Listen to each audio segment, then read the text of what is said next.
Bia, obrigado, Tom. Boa noite a todos aí que estão nos assistindo hoje. Esse tema, todo mundo que toca nesse tema acaba sendo tingido de intolerante, de xenófobo, sobretudo quando se tem uma opinião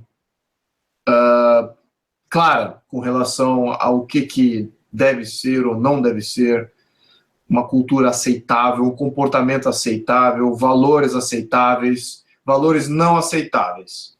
Então, todos que tocam nesse tema, se tornam aí alvos. E eu gostaria de me tornar um alvo, porque, a priori, eu não sou um culturalista. Eu tento me abster de entrar na discussão cultural.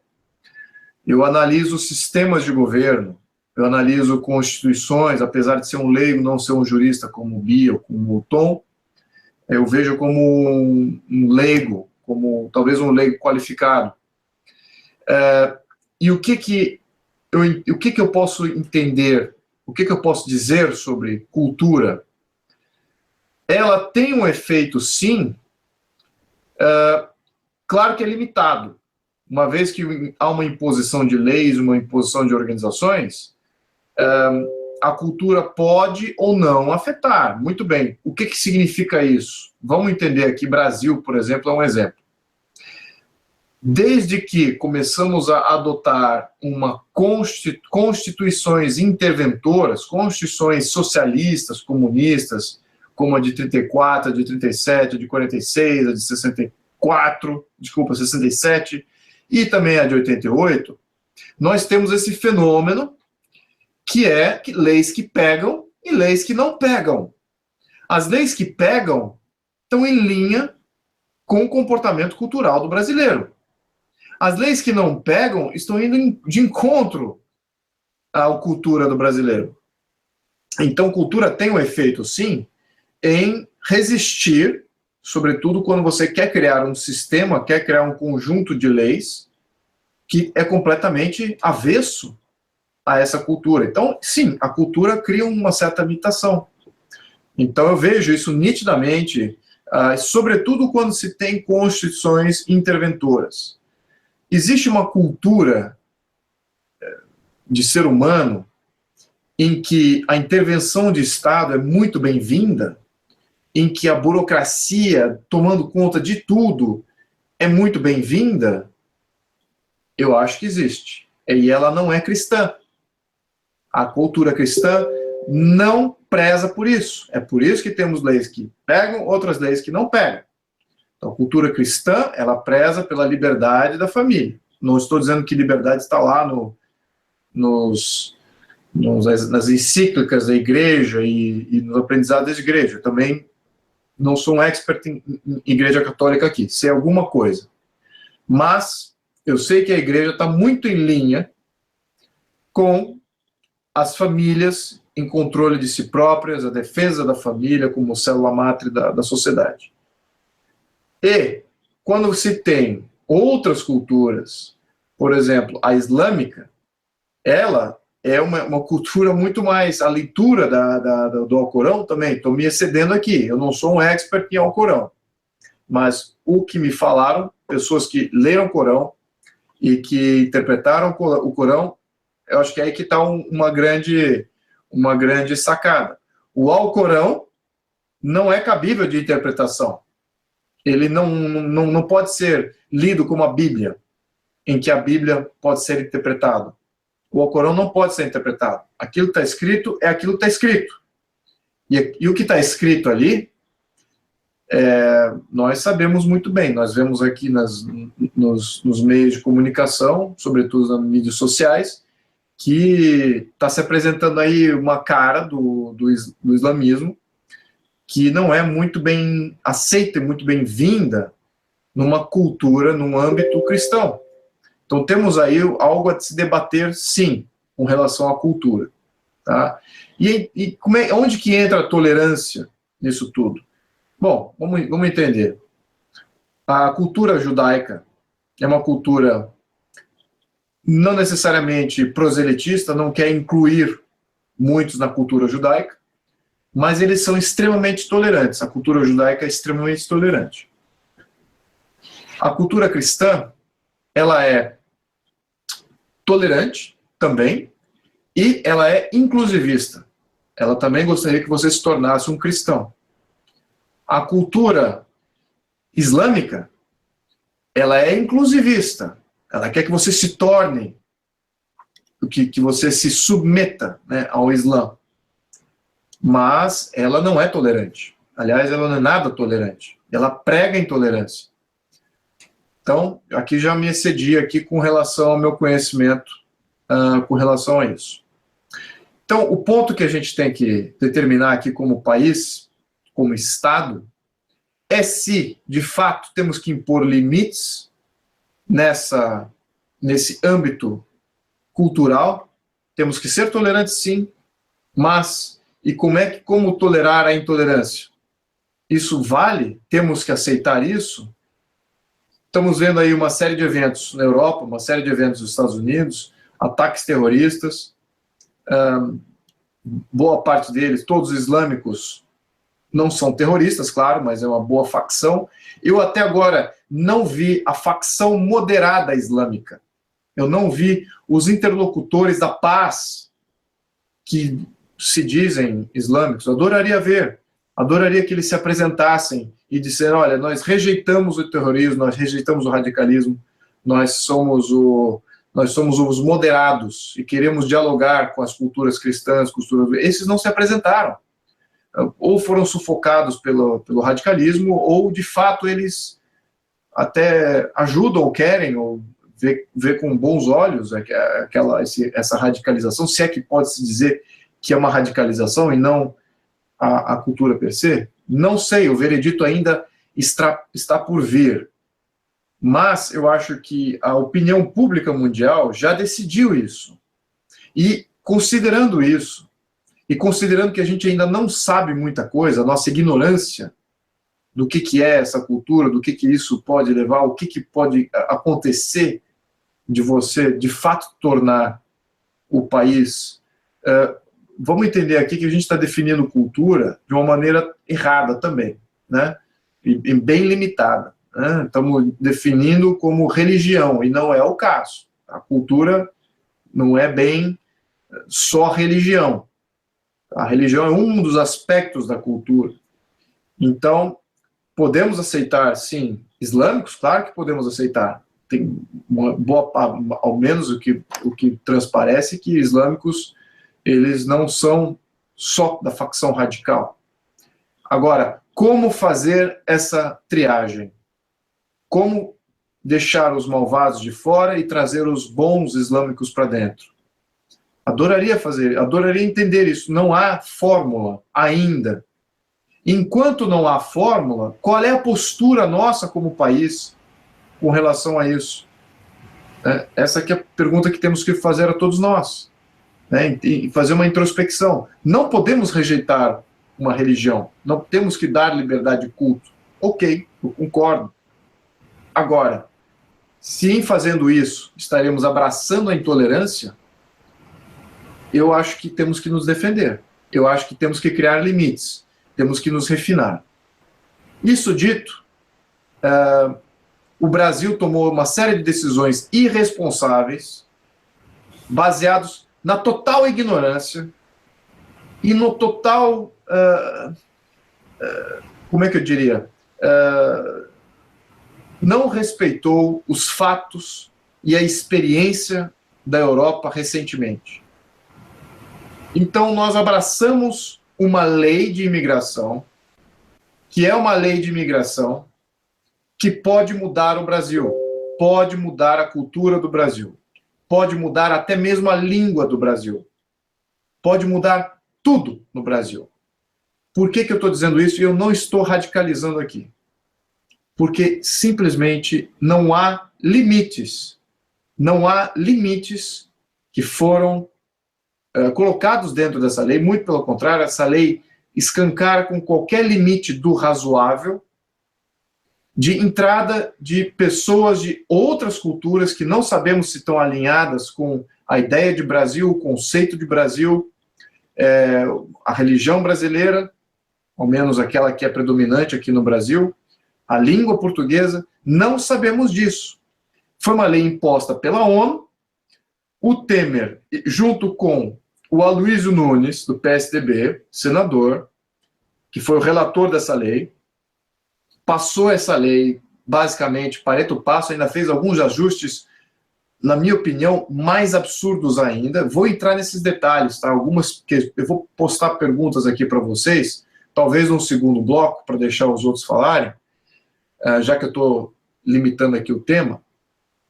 Eu vou fazer essas perguntas para vocês verem o absurdo até que ponto essa lei vai mudar o Brasil. Nós somos os únicos grupos que estamos falando disso. Os outros movimentos não estão tocando nesse assunto.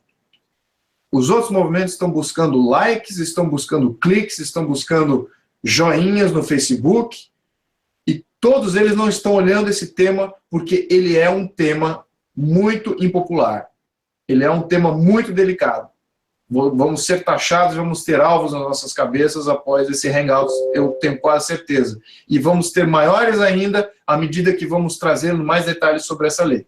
Então, eu vou encerrar aqui meu discursinho, vou passar para a Bia e para o Tom, vamos balizar aqui esse debate com relação a como tolerar a intolerância e o que tem ocorrido aí com relação ao trâmite dessa lei, que passou, que abriu, escancarou as portas do Brasil ao multiculturalismo, a línguas, a religiões, a tudo que pode vir sem qualquer limite para o Brasil, que impacto isso pode ter, e se é um impacto que nós, sociedade, que estamos aqui agora, queremos. Porque a sociedade daqui a um ano pode ser outra. Um ano.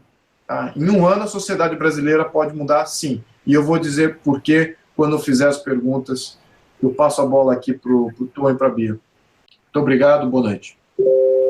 Nossa, esse tema realmente é, assim, dos mais importantes, né? No Brasil acontece tanta coisa, de tudo quanto é lado, né? A gente vê ameaças para a gente. E aí chega uma hora que a gente precisa focar, decidir quais são as nossas prioridades, né? E aí, eu tenho trabalhado muito o tema do Escola Sem Partido, que para mim é a prioridade absoluta. Ou a revisão, né, revogação do Estatuto do Desarmamento é outra prioridade absoluta. E o fim do foro privilegiado também, acho que é muito importante. E agora esse tema, né? Esse tema também, ele é de fundamental importância, porque é uma questão, Luiz, como você coloca, acho que de sobrevivência do nosso povo, né? É a nossa sobrevivência, porque a gente não pode deixar de olhar para o que está acontecendo na Europa, no Canadá. Se a gente não volta os olhos para isso, né? Isso é sinal de incompetência, de burrice, de cegueira, não é sinal de sermos um povo generoso, um povo aberto. Não é. Porque, na verdade, essas medidas estão sendo impostas a nós pelos nossos governantes, que têm aí uma agenda a cumprir, que é uma agenda do Foro de São Paulo, uma agenda da União Europeia, uma agenda que não é nossa.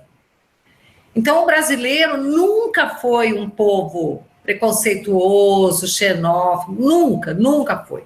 Somos conhecidos por sermos um povo aberto, um povo receptivo, aqui é o país da miscigenação, todo mundo é muito bem recebido, não é? Mas agora a nossa sobrevivência está sendo ameaçada. Então nós temos obrigação, eu diria, obrigação de reagirmos. Nós temos que lutar para que os políticos não enfiem goela abaixo na gente esse estatuto, esse novo estatuto, né, que seria do Estatuto do Estrangeiro. Eles revogaram o estatuto anterior. Eu acompanhei por um tempo, eu vi que o Aloysio Nunes incluiu coisas na época que eu achei absurdas. Nós vamos falar mais detalhes sobre isso, vou citar aqui só a questão da pessoa que chega, o imigrante não poder ser barrado pela polícia. Isso não existe em país nenhum do mundo. E também o fato de que No Brasil, não há limite de quantidade para imigração por esse estatuto. Enquanto nos outros países há um limite, ainda que possa ser muito largo esse limite. Por exemplo, eu assisti um vídeo esses dias falando sobre a Suécia, em que a sueca dizia que é um país de 9,5 milhões de habitantes que estão recebendo 150 mil imigrantes por ano. Então, ela fala, nós vamos acabar, não vai mais existir sueco daqui a pouco, não é? E a gente sabe que esse é precisamente o propósito de governantes inescrupulosos, como nós vimos, por exemplo, uma deputada alemã dizer que em tantos anos, acho que ela falou que em 10 anos, não haveria mais pessoas louras de olhos azuis nascendo na Alemanha. Ela já é imigrante, ela tinha um cabelo assim, castanho, então ela dizia, ela era assim, morena, ela falou, então serão como eu, e isso é muito bom. Então, assim, a gente vai assustando e você pergunta, como fazer? Eu tenho uma ideia, a gente podia contratar o Donald Trump para vir aqui para o Brasil, né? E colocar barreiras à imigração. Mas, falando sério, eu acho que se depender do nosso Congresso, se depender do nosso Executivo e do Supremo Tribunal Federal, nós estamos lascados, porque ninguém vai olhar para a gente. Então, agora é uma questão de sobrevivência, e Luiz, eu estou com você. A gente tem que realmente abraçar essa causa, e para mim não importa se a gente vai ficar taxado disso ou daquilo, nós temos que esclarecer a população. Eu vou postar aqui algumas questões para quem está nos assistindo agora. Vamos entender o seguinte. Luiz, Oi. Só para falar que eu estou, enquanto a gente está conversando aqui, eu estou lendo também aqui, estou olhando aqui o chat, tá? Mas até agora não tem, assim, nenhuma pergunta para a gente, não. Então, vamos passar para o seu esquema e depois o pessoal que está nos assistindo pode também mandar perguntas pelo chat, porque eu estou acompanhando por aqui, tá? E outra coisa é que a gente pede que vocês compartilhem, né, esse vídeo também, tá? Quem ainda não é assinante do canal, assina aqui o canal, se subscreve e compartilhe o vídeo ou agora ou depois, para que tenha um maior alcance e mais pessoas possam se inteirar desse assunto de suma importância. Vamos lá, Luiz.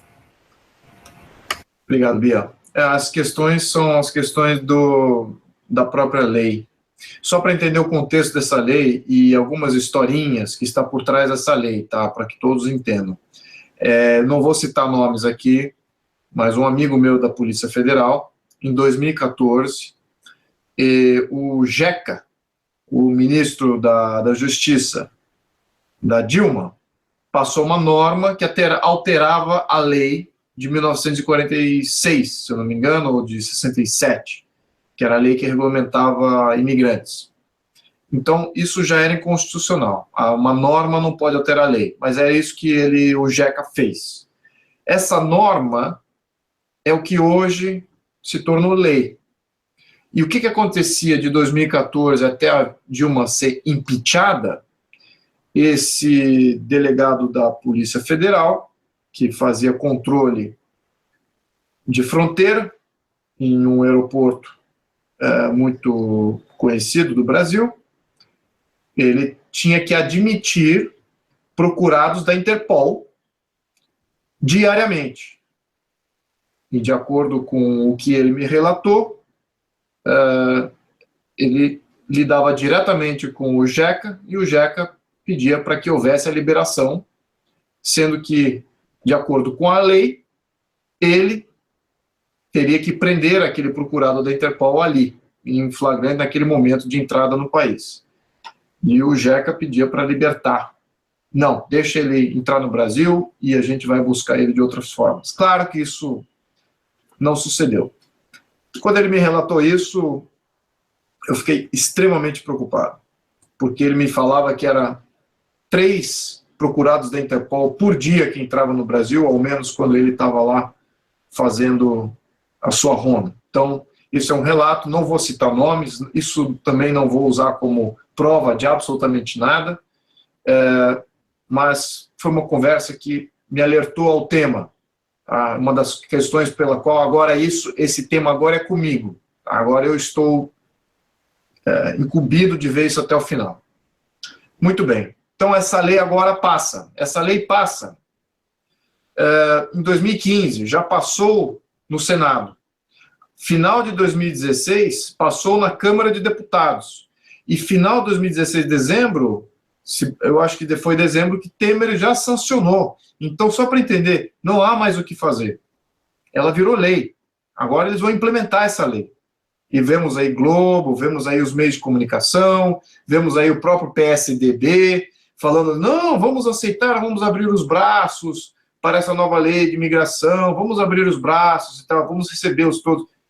Não tenho problema nenhum com imigração no Brasil, muito pelo contrário, sou extremamente favorável à imigração no Brasil. Mas imigração qualificada, imigração com controles, com limites, para preservar aquilo que é Brasil.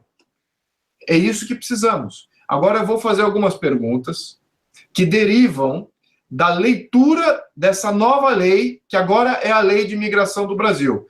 E eu gostaria que vocês, que estão nos assistindo agora, por favor, respondam ou coloquem no chat à medida que eu vou perguntando. Tá? Acho que então vamos ver se a gente consegue fazer essa interação. Talvez funcione. Vamos lá. Então, aqui são 10 questões para refletir e dizer não à lei da imigração, do senador paulista Luizio Nunes, do PSDB. Mande a sua opinião para o Luizio Nunes. Muito bem, vamos à primeira pergunta aqui. Luiz, oi. Não sei se todo mundo já está sabendo que o Serra hoje pediu demissão, né? Bom. E renunciou. E o Aloysio Nunes está super cotado para ser o novo ministro das Relações Exteriores. Tá? Então, além da notícias, dessa lei... Boas notícias essa. Bom, eu gostaria que vocês aqui que estão nos assistindo façam jus de tudo isso que está acontecendo no Brasil nesse momento. Vou até acrescentar um outro ponto, tá? Antes de começar a leitura. Bom, vamos ler as primeiras as questões aqui, depois eu entro nesse último ponto para vocês verem como é que já está tudo casado e por que o Brasil passou essa lei. Vamos lá. Muito bem. Um imigrante sem visto de residente poderá prestar serviços e receber pagamento do governo ou empresas no Brasil. Temos 12 milhões de desempregados. O que você acha e pensa disso? A lei permite que um imigrante com visto de turista receba do governo, receba de uma empresa. Não seria legal você, brasileiro, ter um visto de turista e vai trabalhar nos Estados Unidos ou vai trabalhar na Europa e começa a ganhar por lá e fica por isso mesmo? Não seria legal isso? Bom, é essa lei que nós passamos aqui para os turistas que vêm de fora. Imagine as miríades de possibilidades em que uma pessoa não é um residente, não é uma pessoa, não é uma pessoa que vai se estabelecer aqui no Brasil, presta trabalho, volta para o seu país, cruza a fronteira e fica por isso mesmo. Enfim, tira o seu emprego aí, que temos aí leis trabalhistas para te proteger. Bom, é mais uma maneira aí também. Eu sou contra as leis trabalhistas, eu vou deixar bem claro, mas não dessa maneira, tá? Enfim, respondam, sim ou não. Você é a favor que um turista possa receber e poder exercer trabalho para governo ou empresas? Você é a favor? Sim ou não? Segunda questão. Imigrante que obtiver visto de residência no Brasil por acolhida humanitária poderá usufruir do SUS, do auxílio moradia, auxílio-desemprego, Bolsa Família, etc., todos os programas sociais do governo. Nossa infraestrutura comporta essa sobrecarga? Essa aqui é a questão. Sim ou não? Nós estamos preparados para dar todos os benefícios sociais para essa nova leva de imigrantes? Vamos lembrar aqui, não há limites, não há cotas.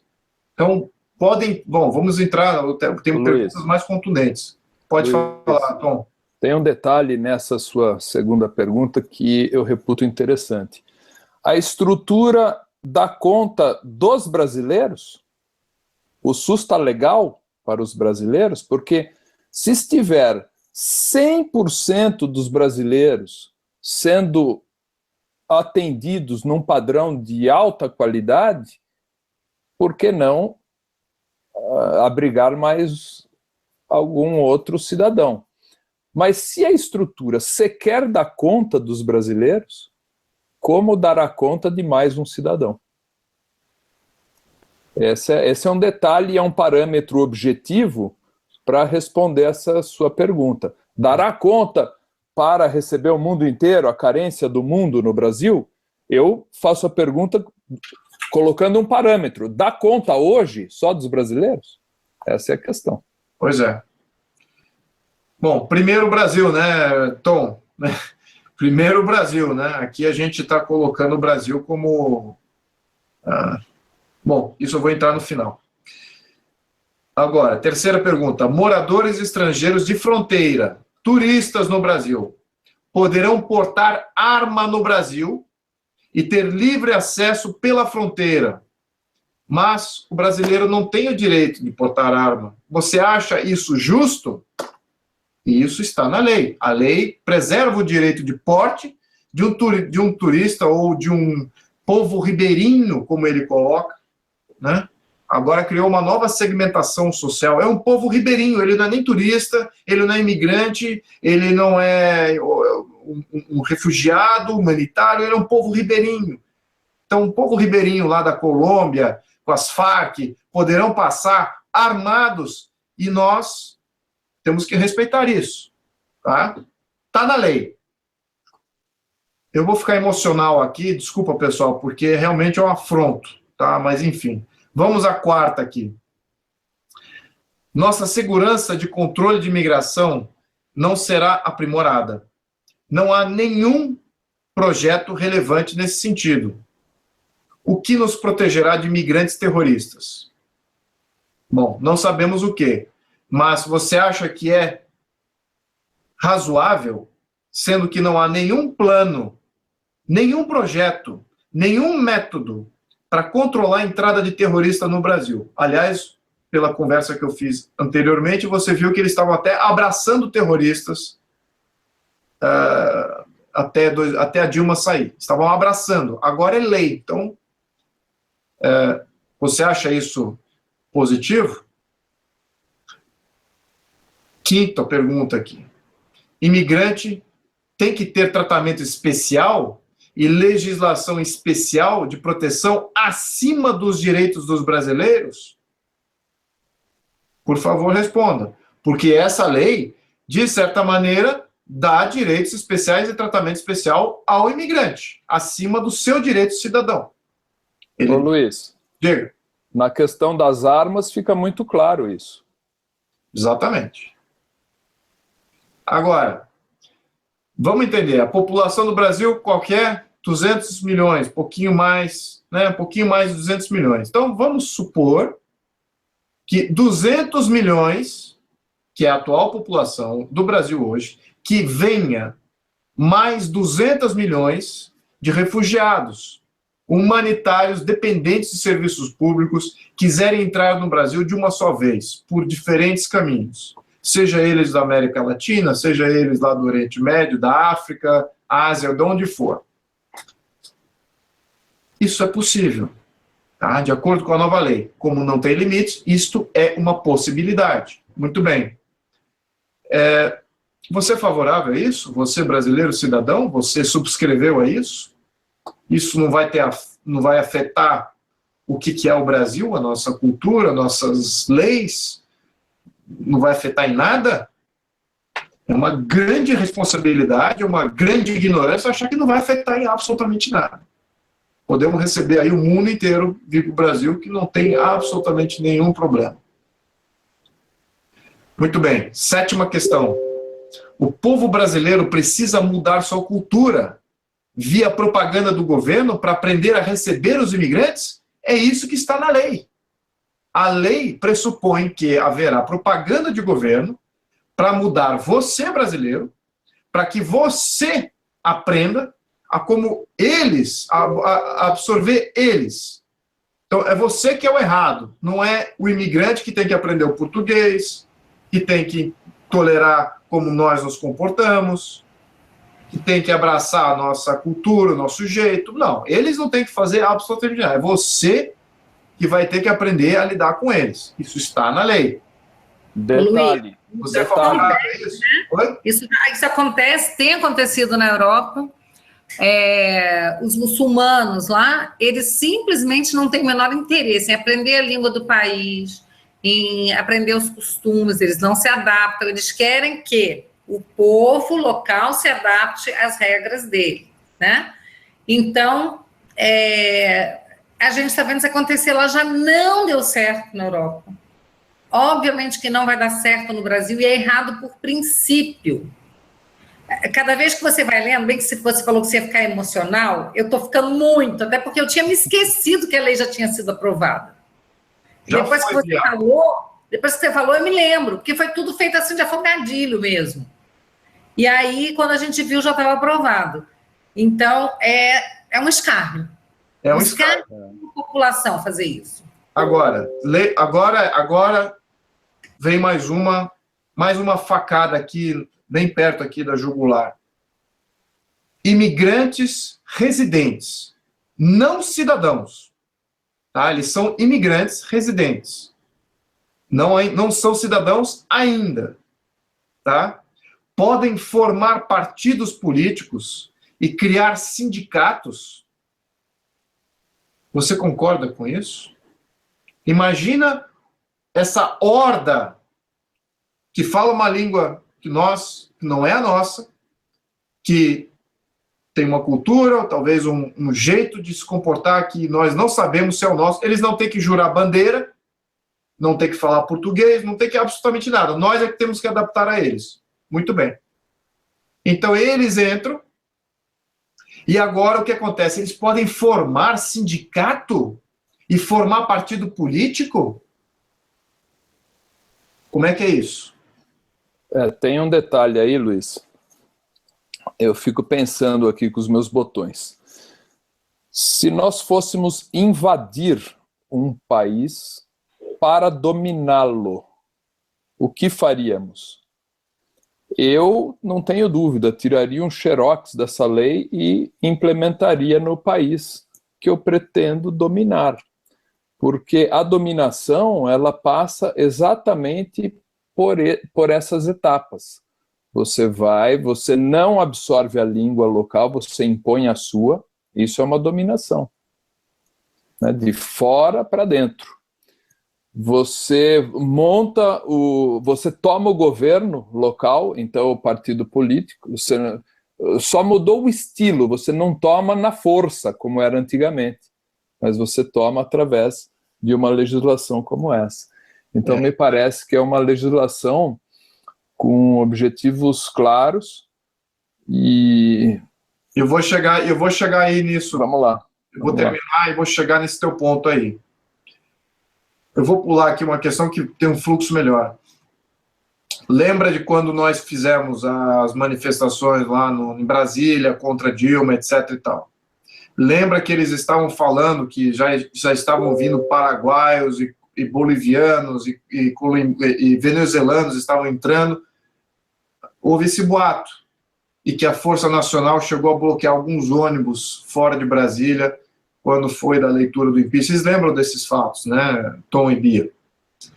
Então agora, olha essa questão aqui, que já está em lei agora. Turistas podem ter o direito de fazer manifestação política no Brasil sem serem cidadãos? Muito bem, de acordo com essa lei, agora um turista pode entrar aqui no Brasil, fazer o escarcéu político, fazer o caos, desestabilizar o governo, e é um direito, eles vão ter esse direito. Isso é cabível. E agora tem uma questão que não está aqui nessas 10 questões que eu postulei aqui, postulei 9, tem a 10ª, é uma nova, que eu estava lendo lei, então já estava... Tem outras ali que você não pode mais deportar. Então o Brasil não vai poder deportar. Então, se por acaso temos aí imigrantes que pedem refúgio, são criminosos, são estupradores, e são de outra nação, são nacionais de outra nação, e nós absorvemos ele como uma absorção humanitária, e ele é um bandido ou um terrorista, nós não podemos deportá-lo.